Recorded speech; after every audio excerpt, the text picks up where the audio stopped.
So I'm staying at the Green Dragon Hostel for a couple of nights to wait out weather.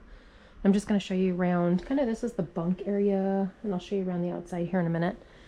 So you've got the bunks out here that you can stay in. And then they've got like a hiker box over here, some miscellaneous things that have been left behind that you can take down. They've got some Slack packing information, when breakfast is. More beds over here. No private rooms here. Some books you can read, games, flip-flops for people. Here's all the loaner clothes and extra blankets. Sorry, it's kind of dark in here. And I think they're picking up people right now coming from Unicoi. There's a restroom. Sorry, it's dark in here. There's a restroom in here that you can use, just a regular restroom. You come back here, and this is the other bunk room. So this was full last night. Actually, it was full last night. I think it's going to be full today with the rain that's here. That's my bunk right there. You get bins. Can you see the bins underneath there? You get bins to put all your stuff in. Beds are changed every day. You get a fresh pillow, a wash rag, a towel that you can reuse if you're staying more than one night. So I hung mine up over there. You can charge right there. You got extra blankets, even more blankets over there if you get cold. And then come in here and you've got a shower room. So you can take a shower. It's got all the essentials in it. Your shampoos and conditioners, some body soap. I cleaned and vacuumed and mopped this morning. And you come down here and you've got a toilet. It's obviously just a regular toilet. And this is outside, where you can sit and kind of relax, traffic going by. You can see it's kind of a rainy day out here. And then you can go upstairs to dry your stuff, like a deck to put tents and stuff to dry. It's actually warm today. It feels like it's about almost 60, but it's just wet. And then you come over here, and this is where they serve breakfast. You can buy stuff. I got some cheese at the store and some yogurt. Oh, I forgot I had the yogurt. And yogurt. You can freeze some stuff. They've got frozen pizzas that you can purchase, coffee that you can drink. Over here they've got obviously a TV that they turn on, and then silverware. In here they've got a few things that you can buy. They've got like some Mountain House stuff, some chips, some Knorr stuff down there at the bottom, some Pro bars. I don't know if you can see them, but it says the price on them, toothbrushes, so you can just purchase it from them. They don't care if you sit down here and hang out, drink coffee or whatever. So that's kind of the dining area, the communal food area.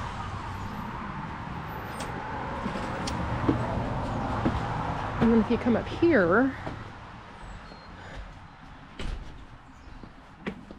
this is where I was telling you you can dry your tent or other stuff. They've got some Slack packing bags. Yeah, if it's nice, you can hang out here, dry your stuff up over here. Boot dryers. Come down here, and they've asked you to leave your poles out here. They've had too many people that leave their poles. They take off and leave their poles behind. They have to come back and get them, so they've asked you to leave your poles right there. And then you come out here. This is their front deck. Just gonna kind of show you around because I am doing nothing today. I'll get into that here in a minute, what my plan is. But you bring your laundry and they do it for you and then they give it back to you. I have allergies to detergents, so she was kind enough to wash mine specifically and fold it and bring it back to me. She usually has it back to you pretty quickly. Breakfast is included. We had French toast, bacon, and bananas this morning. Here's the notorious sign that they paint every year. So, and I've got mine. Special J right there. So they've really made it like feel like home. Yeah, everything's clean and inviting. Okay, I'm gonna make a short video real quick in here where there's nobody out here. Wow, I just fell on I'm at the Green Dragon Hostel, and they have stair grippers on every single stair except for 4 of them. And I was outside trying to get a video and look around and just trying to get some fresh air and get a little walk in, and I slipped on one of the stairs, and one of the stairs just went right into my back. So I'm hoping I didn't do any damage to my back, and I'm also hoping I didn't damage my elbow. Most of the impact was my back and my left elbow, so I'm just gonna monitor that, ice it, and hopefully I didn't damage anything and it sends me home, because it was just, they have stair grippers on every stair except for a couple of them, and I found those. I found those. So, and it's wet out and rainy, and a fluke accident, and I just slid through the stair and just went down, and like I said, the impact went on my left elbow and my back. So yeah, not feeling great right now. I wish I would have just gone on trail.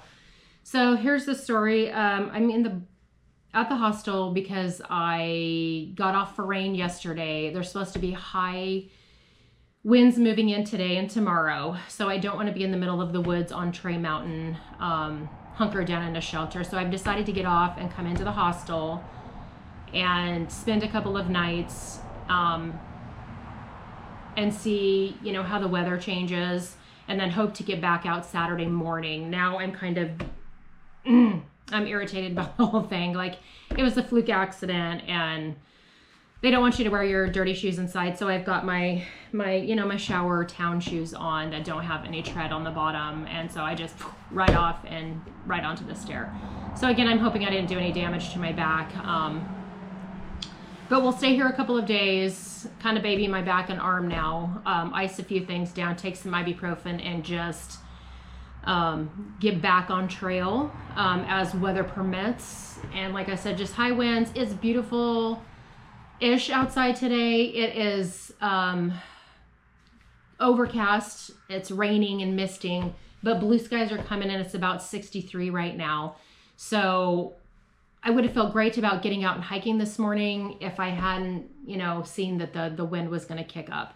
I'm not used to the area and the smaller trees and how the high winds will affect the trees. So I'm safer than, I'd rather be safe than sorry and be here as opposed to being out there and stuck in a shelter. I don't believe I can slack pack 17.5 miles today with my knee. And so I'm just not ready for that. So that was my option, slack pack 17.5 and get all the way through it, and then stay at a hostel, either here or around the Bend, I believe it's called, where they'll shuttle you as well from Dick's Gap, or do the whole thing. And I don't feel like doing the whole thing is an option, and getting off either end, and even slack packing. And I don't believe getting halfway through Trey Mountain and this whole section, and then sorry, my back is bothering me. I don't believe getting up there, and getting halfway through and then finishing the other half tomorrow, or being hunkered down up there is another option for me. So to make a long story long, I'm going to stay here for a couple of days, especially now with my back and arm. Oh, I don't know if you can tell I'm accident prone, but I've never fallen on stairs ever in my life. I just haven't. So it just was a fluke accident. And like I said, I took the brunt of the stair with my elbow and my back. So I'm just hoping for the best results on that. And I will keep you guys posted on that. I will keep you guys posted on, my whereabouts and what I'm doing. I'm going to go into town. I'm going to figure out a resupply for at least 2 days to get me to the other end of Dick's Gap. And then it looks like I've got a 4-day section into North Carolina that I've got a resupply for. So I may do that here and then send it forward, or just bring it with me. I'm not really sure yet. So, all right, I'll let you guys go. I'll keep you updated. I'll take you along with my resupplier if I go into town. I showed you guys the hostel inside and out. Yeah, so I would just say careful when you're walking around on the stairs. All right, I'll let you guys go.